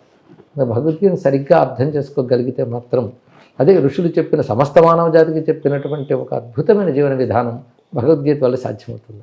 తర్వాత మన జీవన విధానంలో, ఆరోగ్యంలో మనిషి యొక్క మనసు, క్రమశిక్షణ ఎంత ముఖ్యం, ఆహారం పాత్ర కూడా అంతే ఉంటుంది కదా. సో ఆహారాన్ని ఎలా చూడాలి సార్ మనం? యుక్తాహార విహారస్య యుక్త చేష్టస్య కర్మసు యుక్త స్వప్నావబోధస్య యోగి భవతి అని భగవద్గీతలో స్వామి చెప్పాడు. ఇక్కడ ఆహార విహారాలు వాటిని ఎలా చూడాలని తెలియజేస్తూ సాత్విక రాజస తామస అనే 3 విధాలైన ఆహారాల గురించి కూడా కృష్ణ పరమాత్మ చెప్పాడు. ఈ విషయం మనకి ఆయుర్వేద శాస్త్రాల్లో కనబడుతోంది, అదేవిధంగా ఇతర పురాణ గ్రంథాల్లో కూడా గోచరిస్తుంది. ఇక్కడ దాన్ని బట్టి మన ఆహారము ఆలోచన ఈ రెండిటి గురించి కూడా మనం అవగాహన చేసుకోవాలి. ఎందుకంటే ఆధ్యాత్మిక సాధన అంటే ఏమిటో కాదు, సత్వరజస్తమో గుణాలు 3 అందరిలో ఉంటాయి. ఈ రజస్తమో గుణాన్ని తగ్గించుకుంటూ సత్వగుణం పెంచుకోవడమే ఆధ్యాత్మిక సాధన. అంటే రజస్తమో గుణం నిర్మూలన చేయడం, మనం తగ్గించుకుంటూ సత్వగుణం పెంచుకోవాలి. ఆ సత్వగుణం పెంచుకోవడంలో సాత్విక ఆహారం, అదేవిధంగా సాత్వికమైన ఆలోచన విధానం, సాత్వికమైన విహారం. ఆహారం విహారం అంటాం కదా, విహారం అనేదాన్ని మనం లైఫ్ స్టైల్ అనుకోవచ్చు, జీవితం వెళ్ళే పద్ధతి. కనుక ఆహారంలో సాత్వికత, విహారంలో సాత్వికత, అంటే జీవన విధానంలో కూడా సాత్వికత మనం ఏర్పరచుకోగలిగితే సత్వాత్ సంజాయితే జ్ఞానం అన్నాడు భగవద్గీత కృష్ణుడు. సత్వగుణం వల్ల జ్ఞానం ఆనందం 2 లభిస్తాయి. సాత్వికతను పెంచుతుంది అది. పోటీ ప్రపంచంలో ఈ ఆధునిక టెక్నికల్ యుగంలో మనం ఎంతవరకు వీటిని మనం అన్వయం చేసుకొని మనిషి ఆ ఉరుకుల పరుగుల నుంచి తాను ఎలా నియంత్రించుకోగలుగుతాడు? దానికంటూ సమయం కేటాయించుకోవాలండి తప్పకుండా. ఇంత పరుగులు ఉన్నాయి కనుక నియంత్రణ చాలా అవసరం. ఈ పరుగులు లేనప్పుడు ఏముంది, ఇంత పరుగులు ఉన్నాయి కనుక ఆ నియంత్రణకి ఆధ్యాత్మిక చింతన అనేది చాలా అవసరం. ఆ సాత్వికత పెంచుకుంటూ పెడుతూ పైగా ప్రయారిటీస్ అన్నప్పుడు తెలియాలండి. జీవితంలో దేనికి ఎంత ప్రాధాన్యం ఇవ్వాలి అనేది బాగా తెలుసుకునే ప్రయత్నం చేయాలి. అది లేకపోవడం వల్ల ఒకదానికే ఎక్కువ ప్రాధాన్యం ఇస్తూ తనలో ఉన్నటువంటి అనేక శక్తుల్ని దాని మీదే పెట్టేయడం వల్ల మిగిలిన శక్తులను తెలుసుకోలేకపోతున్నాడు. ఉదాహరణకి ఆర్థికంగా డబ్బు కావాలి నిజమే, కానీ దానికోసమే పరుగెడుతూ ఎన్ని కోల్పోతున్నాం. కనుక జీవితం అంటే ఉంటే అవగాహన ఏర్పరచుకొని ప్రతిదీ అవసరమే, కానీ ప్రధాన పరిమితులు ఉంటాయి. ఆ పరిమితులు ఏమిటి, ప్రాధాన్యాలు ఏమిటి, 2 తెలుసుకునేటువంటి ఒక బుద్ధి కావాలి మనకి. అది ఇవ్వడానికి పనికొస్తుంటాయి. కానీ ఉరుకుల పరుగుల జీవితంలోనే నియంత్రణతో వెళుతూ ఇంకా అద్భుతంగా సాధించవచ్చు. దేని గురించి సాధించాలని పరుగు పెడుతున్నామో దాని నియంత్రణతో అద్భుతంగా సాధించవచ్చు. అష్టలక్ష్మిలో ఆరోగ్య లక్ష్మి ఒకటి ఉంది. సో ఆ ఆరోగ్య లక్ష్మిని ఏం చెబుతుంది మన పురాణం? అనంత లక్ష్ములే మనకు చెప్తుంది శాస్త్రం. ఆరోగ్యం కూడా లక్ష్మి లక్షణం. ఆ లక్ష్మిని సాధించాలి కదా. ఆరోగ్యము, ధైర్యము, విజయము ఇవన్నీ కూడా అవసరమైనటువంటివే. ధనలక్ష్మి, ధాన్యలక్ష్మి అనేవి బాహ్యంగా కనబడుతున్న లక్ష్ములు. అవును, మనలో కల్టివేట్ చేసుకున్న లక్ష్ములు సంతోషం అంటే సంతృప్తి ఏదో వస్తే రాదు. సంతృప్తి మన మనోలక్షణంగా ఉండాలి ఇక్కడ. అలాగే శాంతము, ఇవన్నీ లక్ష్మీ లక్షణాలే. వాటిని సాధించగలగాలి. అంటే భౌతికమైన ఆరోగ్యము తద్వారా మానసిక ఆరోగ్యం, లేదా మానసిక ఆరోగ్యం తద్వారా భౌతిక ఆరోగ్యం, ఈ రెండిటికి సూర్యుడిని కనెక్ట్ చేశారు కదా. ఆదిత్య ఉదయం చదువుకోమంటారు. చదువుకోవటం అనేది విశ్వసించిన వాళ్ళు ఆ మార్గంలో వెళ్తారు. సూర్యుడికి మన ఆరోగ్యానికి దీన్ని మనం సైంటిఫిక్గా చెప్పాలంటే ఎలా చెప్పాలి, మన భారతీయమైన ఆర్ష ధర్మ వాతావరణం చెప్పాలంటే ఎలా చెప్తారు? 2 రకాలు నేను పరిశీలించినటువంటి వేదవాంగ్మయం కానీ ఆశ్రమంగా బాగా కనబడుతుంది. సూర్యుడిని ఆధారం చేసుకుని మొత్తం చెప్పారండి. సూర్యుడిని భారతీయులు అర్థం చేసుకున్నట్టు ఇంకే ఒక్కరూ అర్థం చేసుకోవాలి.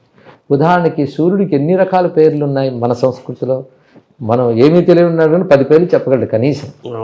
అంటే ఈ 10 పేర్లు సూర్యుడికి పేర్లు అని కాకుండా సూర్యుడిలో ఉన్న రకరకాల శక్తులకు పేర్లు, ఆ నామాల ద్వారా రకరకాల శక్తులు చెప్పారు. సూర్యుడి గురించి ఆశ్చర్యకరమైన జ్ఞానం ఉంది. నేను దాని గురించి ప్రవచనం చెప్తే నాకు 15 రోజులు పట్టింది ఆదిత్యోదయం బేస్ చేసుకుంటే. అయితే ఆశ్చర్యం కలిగిన విషయాలు ఎన్నో బయటకు వచ్చాయి. సూర్యుడి గురించి భూమి మీద మొదట ఆలోచించిన వాడు భారతీయ మహర్షి అని నేను తెలుసుకున్న విషయం. ఇక్కడ తపస్సు ద్వారా సూర్యుడు ఎన్ని రకాల శక్తులు ఉన్నాయో దర్శించాడు. కనుక పరమాత్మ అనేవాడు ఎవడైతే ఉన్నాడో వాడు సూర్యుడి ద్వారానే మనకు తెలుస్తుంది. కానీ సూర్యుడే పరమాత్మ అని భావన చేశారు. ఇది ప్రకృతిని భగవంతుడిగా భావించే ఆటవిక భావన కాదు. భగవత్ శక్తిని ప్రకృతి ద్వారా గ్రహించి సృష్టికి అతీతమైన భగవంతుడే సృష్టి యందు ప్రకృతి ద్వారా వ్యక్తమవుతున్నాడు. ఆ ప్రకృతికి మూలం సూర్య భగవానుడు. అందుకే ఆ సూర్యుడిలో ఉన్న శక్తిని గ్రహించడానికి మన వాళ్ళు యోగ విధానం, మంత్ర విధానం ఇత్యాదులు ఏర్పాటు చేశారు. ఇవి సూక్ష్మమైన సాధనలు. ఇవి సూర్యాంతర్గతమైన దివ్యశక్తులు మనకి ఇస్తాయి. దాన్ని మన గాయత్రి ఆది రూపాల్లో చెప్తూ ఉన్నాం. వైష్ణవులైనా శైవులైనా వాళ్ళ అభిప్రాయాలు వారుకున్నా శివుడిని విష్ణువుని సూర్యుడిగా చూస్తారు వాళ్ళు. అది ఆ సూర్యుడితో అనుబంధం. అందుకే సూర్యుడు ఉదయించే ముందు నిద్ర లేవడం, అని ఉదయించేటప్పటికి మన స్వాగతం పలుకునంత శుచిగా ఉండడం, ఆ గృహాలు శరీరాలు కూడా సూర్యోదయానికి సంసిద్ధంగా ఉంటాయి. అదేవిధంగా సూర్యుడి గమనాన్ని అనుసరిస్తూనే మన జీవన విధానం ఏర్పరిచారు. సూర్యాస్తమయం తర్వాత మనిషి విశ్రాంతికి, అప్పుడు పనికి కాదు. ఇలా ఒక్కొక్క విధానాలు ఏర్పరిచారు. సంధ్యోపాసన ఇత్యాదులన్నీ ఏర్పడ్డాయంటే సూర్యుడిని ఆధారం చేసుకునే భారతీయ జీవన విధానం అంతా ఏర్పడింది అనేది వాంగ్మయ పరిశీలన తర్వాత నాకు ఏర్పడిన అభిప్రాయం. అది ఇందులోనే సైన్స్. సూర్యుల్లో ఉన్న అనేక రకాల శక్తులు ఉన్నాయి. ఒక్కొక్కరు పొందగలుగుతున్నారు దాన్ని. వేడి వెలుగు మాత్రమే కాకుండా సూర్యుల్లో అనేక సూక్ష్మ శక్తులు ఉన్నాయి. ఈ సూక్ష్మ శక్తుల్ని సృష్టిలో ఒక్కొక్క జీవులు ఒక్కొక్కలా పొందుతున్నాయి. వృక్షాలు ఒకలా పొందుతాయి సూర్యుల్లో ఉన్న శక్తిని, జంతువులు ఒకలా పొందుతాయి, శిలలు మొదలైనవి ఒకలా పొందుతాయి, మనిషి ఒకలా పొందుతాడు. ఒక్కొక్కరు ఒక్కొక్క విధంగా పొందుతున్నారు. ఇది మనం గమనించితే ఇదే సైన్స్. అందులో ఉన్నటువంటి అందుకే సూర్య సంబంధించిన విజ్ఞానమే నేను సైన్స్ అని చెప్తాను ఇక్కడ. ఎందుకంటే సైన్స్ ఒక సబ్జెక్టు, ఆధ్యాత్మిక సబ్జెక్టు నేను భావించను. సైన్స్ పండిపోతే ఆధ్యాత్మికత అంతే. అంతే. సూర్యుడిని తెలుసుకొని, సూర్యుడు అంటే ఏంటో అర్థం చేసుకొని, సూర్యుడు తగ్గట్టుగా మనం ప్రయాణం చేస్తూ సూర్యుడు చుట్టూనే తిరుగుతూ ఉంటే మనం సంపూర్ణమైన ఆరోగ్యవంతులు అవుతాం అన్ని రకాలు. అదే అంతే కదా. సంపూర్ణ ఆరోగ్యం అన్నమాట చాలా బాగుంది. శారీరకంగా, మానసికంగా, బౌద్ధికంగా కూడా మనం పరిపూర్ణం అవడమే సంపూర్ణ. ఇప్పుడు గమనిస్తూ ఉంటే విషయం ఏంటంటే అనేక మంది భౌతికమైన విజ్ఞాన శాస్త్రమే పరమావధి అనుకుంటూ ఉన్నత స్థితికి వెళ్ళినటువంటి వాళ్ళు, అంటే మనం అనుకున్న ఉన్నత స్థితి భౌతికంగా ఒక ఉన్నత స్థితికి, ఆర్థికంగా కానీ సామాజికంగా హోదా కానీ ఇవన్నీ పొందిన వాళ్ళు, ఆస్తులు అవన్నీ పెంచుకున్న వాళ్ళు గమనిస్తున్నది ఏంటంటే దీనిలో పరిపూర్ణత లేదు, సారం లేదని రియలైజ్ అవుతున్నారు. చేతులు కాలేక ఆకులు పట్టుకున్నట్టుగా అప్పటికి చాలా విషమించిపోతున్న సమయం కూడా. ఆనందంగా ఉండేది వాళ్ళకి. అది ఏదో సంథింగ్ ఈజ్ మిస్సింగ్, ఏదో కోల్పోతున్నామన్న భావం వాళ్ళకి కలుగుతుంది. అలా కలిగిన వాళ్ళు వెంటనే చేస్తున్నది ఏంటంటే భారతీయ ఆధ్యాత్మిక జీవన విధానం, ఆలోచన విధానం వైపు తిరిగారు. దానికి సంబంధించి అనేక గ్రంథాలు ఈ మధ్య వచ్చాయి. ఇప్పుడు the monk who sold his Ferrari అనే పుస్తకం వచ్చింది ఇంగ్లీష్లో, చాలా ప్రసిద్ధి చెందింది. అతడు కథ ప్రకారంగా చూస్తే భౌతికంగా బోల్డ్ సాధించాడు. ఆయన మనం ఏవైతే సాధించాలని ప్రతి వాళ్ళ అంబిషన్ సక్సెస్ అని ప్రయత్నిస్తారో అన్నీ సాధించాడు. ఆయన ప్రపంచ ప్రసిద్ధుడై అమెరికాలో పెద్ద లాయర్గా ఉండేవాడు. బోల్డ్ అంతా ఆస్తిపాస్తులు ఉన్నాయి, ఏది కావాలంటే భోగం అందుబాటులో ఉంది. అలా అంటే ఆయన 50 ఏళ్లకే వాదిస్తూ కుప్పకూలిపోయాడు. వెంటనే ఆయన హాస్పిటల్ ఇచ్చేశారు. చేసిన తర్వాత చాలామంది మళ్ళీ పలకరిస్తున్నారు. ఆయనకి ట్రీట్మెంట్ నెలల తరబడి అవుతున్నా సర్దుకోలే. ఒక రోజున వీళ్ళు పలకరించడానికి వెళ్తే ఆయన కనబడలే. ఏమయ్యాడు అంటే ఎవరికి తెలియలేదు. ఇంకా ఎవరి మానాలు వాళ్ళ జీవన విధానాల్లో పడిపోయారు. ఒకరోజు ఆయన మళ్ళీ తన జూనియర్ దగ్గరికి వచ్చాడు. వచ్చినప్పుడు 30 ఏళ్ళ కురవాళ్ళలో ఉన్నాడు. ఈయన ఆశ్చర్యపోయి అడిగాడు, మీరెవరు అని. నన్ను మర్చిపోయావా, నేను నీకు సీనియర్గా ఉండేవాడిని, అంటే మీరు ఇలా ఎలా మారారు అన్నాడు. అంటే నేను హాస్పిటల్లో ఉన్నప్పుడు నాకు రియలైజేషన్ మొదలైంది, ఇంత సాధించాను, ఏమి 50 ఏళ్ళుగా అనేక రోగాలు శరీరానికి వచ్చాయి, ఏమిటి ఇది అని. అంటే అప్పుడు డాక్టర్స్ అన్నారు, ఇలాంటి ప్రశ్నలు వీటికి సంబంధించిన ఆలోచనలు భారతదేశంలో ఉంటాయని విన్నాము అన్నారు. దాంతో ఆయన దేశానికి వచ్చాడు. ఈ దేశంలో తిరిగి హిమాలయ ప్రాంతంలో ఒక పల్లెటూరిని ఆశ్రయించి అక్కడ ఆయన యోగ జీవన విధానం చేయగా ఆయనకి అద్భుతమైన పరిణతి, శరీరంలో మళ్ళీ పునర్యవ్వనం వచ్చినంత బలం వచ్చి, ఇది ప్రజలకు పనికొస్తే నువ్వు దీన్ని వ్యాపింపజేయాలని తన జూనియర్కి చెప్పి డాక్టర్ రాబిన్ శర్మ అనే ఆయనకి బోధించాడు. ఆయన ఇంకా వాటిని క్లాసెస్ కింద చెప్పడం జరుగుతుంది. అంటే ఇప్పుడు జీవన విధానాన్ని మాట్లాడుతున్నాం కనుక లైఫ్ స్టైల్ ఎలా ఉంటే బాగుపడతామనే దానికి ఒక ప్రత్యక్ష ఉదాహరణ. ఇది ఆధునికంగా జరిగిన అంశమే. అయితే అటువంటి ఆలోచన విధానం బాగా మన పిల్లలకి ముందు నుంచి నేర్పగలగాలి. ఇక్కడ నేర్పడం ఒకటి, అలా చేయగలగాలి. ఇప్పుడు యోగా అనేది మనకు వ్యాప్తి చెందింది. ఒకప్పుడు భారతదేశంలో యోగం అనేది జీవనం రీతిలో ఉండేదండి. అలా ఉండేది ఆలోచన విధానం కానీ ఇవన్నీ కూడా. కృష్ణ పరమాత్మ ఆ వాక్యమే, యుక్తాహార విహారస్య యుక్తచేష్టస్య కర్మస్య యుక్త స్వప్నావబోధస్య. ఎంత గొప్ప విషయం ఇక్కడ. అంటే ఆహార విహారాలు, కర్మలు, స్వప్న అవబోధ అంటే మెలకువ, నిద్ర, ఇవన్నీ కూడా యుక్తమై ఉండాలన్నాడు. యుక్తం అంటే సరియైన సమతులనం అని చెప్పారు ఇక్కడ. రాత్రులు అర్ధరాత్రులు కూర్చుని పని చేసేస్తూ ఉండడం ఎక్కువైంది. సూర్యోదయ సమయానికి ప్రతివాడు నిద్రపోతుంటాడు పగలు చాలాసేపు. సూర్యుడికి మంచిగా బంధాలు తెచ్చేసుకున్నాడు. కృత్రిమ కాంతి సృష్టించుకు తిరుగుతున్నాడు కదా, కృత్రిమమే అది కూడా.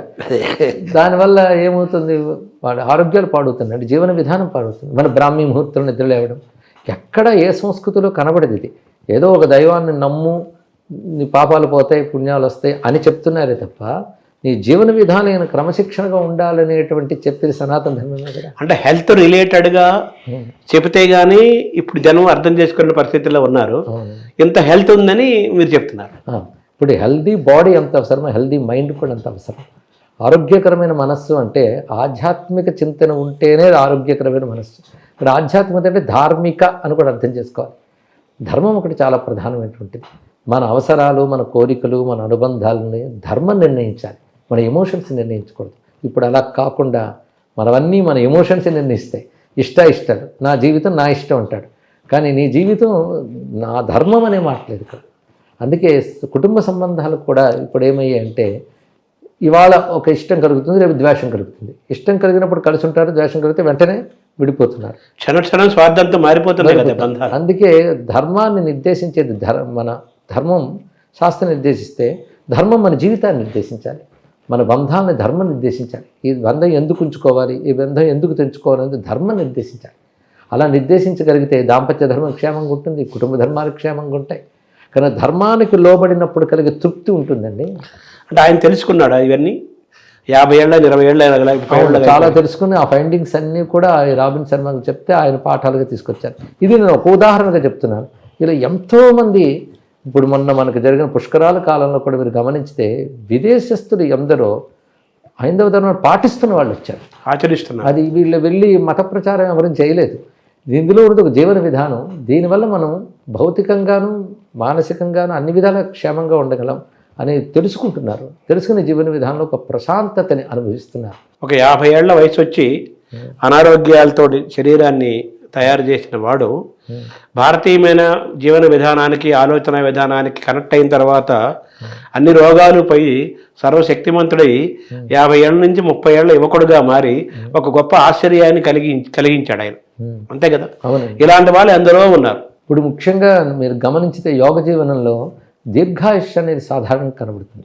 అది గమనించుకోవాల్సిన అంశం. అందుకే మనకు ఆయు పరిమితి ఏది అని లెక్క కడితే మనిషికి 126 ఏళ్ళు ఆయు పరిమితి అని వేదం చెప్పింది. ఇంకెవరు చెప్పినట్టు మనకు కనబడదు. వేదం స్పష్టంగా చెప్పింది 126 ఏళ్ళు. ఆ 126 ఏళ్ళు ఆరోగ్యంగా ఉండడం. అవును, అనారోగ్యం మంచమెక్కి కాదు, జీవించడం కాదు. అందుకే యుద్ధాలు చేసినప్పుడు మనకి ధర్మరాజు వాళ్ళ వయసులన్నీ 90లు. ఆ సమయంలో యుద్ధం చేశారు. ఇప్పుడు మనం ఊహించగలమా? దానికి కారణం యోగ జీవనం. భీష్ముడు కూడా అంపశయ్య మీద 53 రోజులు ఉన్నాడు అంటే దేని కారణం? ఒక ముళ్ళు గుచ్చుకుంటేనే ఉండలేమే, అలాంటి బాణాలు గుచ్చుకుంటూ ఉండగలిగే యోగశక్తి. ఆ యోగం అనేది భారతీయ జీవన విధానం ప్రధానమైన అంశం. మనం తెలుసుకున్నది ఏంటంటే మనిషి యొక్క ఆయుర్దాయం 126 సంవత్సరాలు. అంతే కదా. అవునండి. మనం సరిగ్గా మనదైన విధానంలో మనం ప్రవర్తిస్తే, ఆచరిస్తే 126 ఏళ్ల పాటు ఆరోగ్యంగా జీవించవచ్చు అని చెప్పడానికి గతంలో ఎంతో మందిని మనం ఉదాహరణగా చెప్పవచ్చండి. ఇప్పుడు మన తులసీదాస్ గారు ఉన్నారు, 120 ఏళ్ళ పైన ఉన్నారు. ఆయన విద్యారణ్య మహర్షి కూడా అలాగే ఉన్నారు. వాళ్ళు యోగ జీవన విధానం వాళ్ళందరూ. ఎలాంటి యోగులు ఇప్పటికి ఉన్నారు.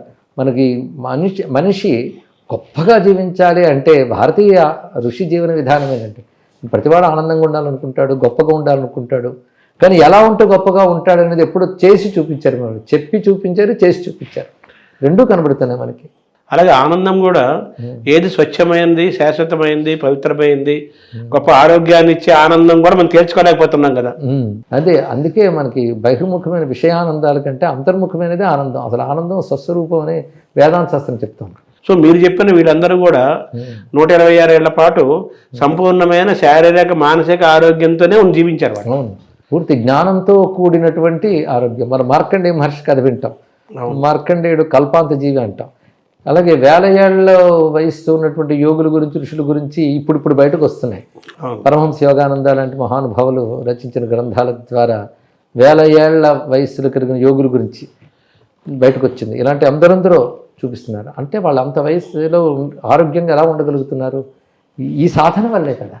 అంత సాధన లేకుండా కొంతైనా మన జీవితంలో సాధన చేసుకోగలిగితే ఒక మానవజాతి అంతా కూడా అలాంటి సంపూర్ణమైన ఆరోగ్యంతో దీర్ఘాయుష్తో ఉండగలుగుతారు. అంటే మామూలుగా నిన్న మొన్నటి వరకు కూడా మనం వినేవాళ్ళం ఇదే, ఈ మనిషి యొక్క మంచి ఆయువుతో చిరాయువుగా ఆరోగ్యంతో జీవించడం ఎలా అనేది మన భారతదేశం నుంచి వేరే వాళ్ళు నేర్చుకోవాలి. మనం కూడా మళ్ళీ రివైవ్ అవ్వాలి. అయితే స్వచ్ఛంద మరణం కూడా మనం మొన్నటిదాకా మనం విన్నాం. వాళ్ళే దాన్ని శరీరాన్ని వాళ్ళు ఎప్పుడు కావాలంటే అప్పుడు వదిలేయటం. ఇది నిజమేనా? ఇది అది తపశ్శక్తి చేత సాధ్యమవుతుందండి ఇక్కడ. అంటే వాళ్ళు జీవితం మీద వాళ్ళకి పూర్వం ఇప్పుడు రాముడు అరణ్యవాసంలో వెళ్ళేటప్పుడు శరభంగ మహర్షి కనిపిస్తాడు. ఆయన నేను చేసిన తపస్సు ఊర్ధ్వలోకాలు ఎదురు చూస్తున్నాయి, కానీ నువ్వు వచ్చే వరకు ఉండాలని ఉన్నాను, ఇప్పుడు నేను నీతో మాట్లాడిని వెళ్ళొస్తానంటాడు. అంటే వాళ్ళకి ఎప్పుడు కాబట్టి ఇప్పుడు శరీరాన్ని త్యజించగలరు. నేను ఒక మంచి సూచన వాక్యం కాళిదాస్ ఇచ్చాడు, యోగేనాంతే తనుత్యజాం అన్నాడు ఇక్కడ. అంటే వాళ్ళ జీవిత విధానం ఎలా ఉండేవి రాజర్షులవి అంటే శైశవేభ్యస్త విద్యానాం యవ్వనే విషయేషినాం వార్ధకే మునివృత్తీనాం యోగేనాంతే తనుత్యజామని. బాల్యంలో విద్యలు నేర్చుకోవడం, యవ్వనంలో ధర్మబద్ధమైన విషయ భోగాలు అనుభవించాలి. అది అర్థకామాలు వద్దం లేదు, ధర్మబద్ధంగా విషయాలను అనుభవిస్తే ఒక రెగ్యులేటర్లో పనిచేస్తే వాటిని మనల్ని పతనం చేయాలి. అంటే మీరు పురాణ పురుషుల ఉదాహరణగా చెప్పారు. అయితే నాకు కూడా తెలుసు, మీకు కూడా తెలిసే ఉంటుంది అనుకుంటున్నాను. సద్గురు కందుకూరి శివానందమూర్తి గారు వాళ్ళ నాన్నగారు కందుకూరి వీరబసవరాజు గారు, ఆయన 104 సంవత్సరాల పాటు జీవించారు. ఆయన యోగ మార్గంలోనే శరీరాన్ని వదిలారని స్వయంగా శివానందమూర్తి గారు నాకు చెప్పారు. మీలాంటి వారు కూడా చెప్పే ఉంటారు.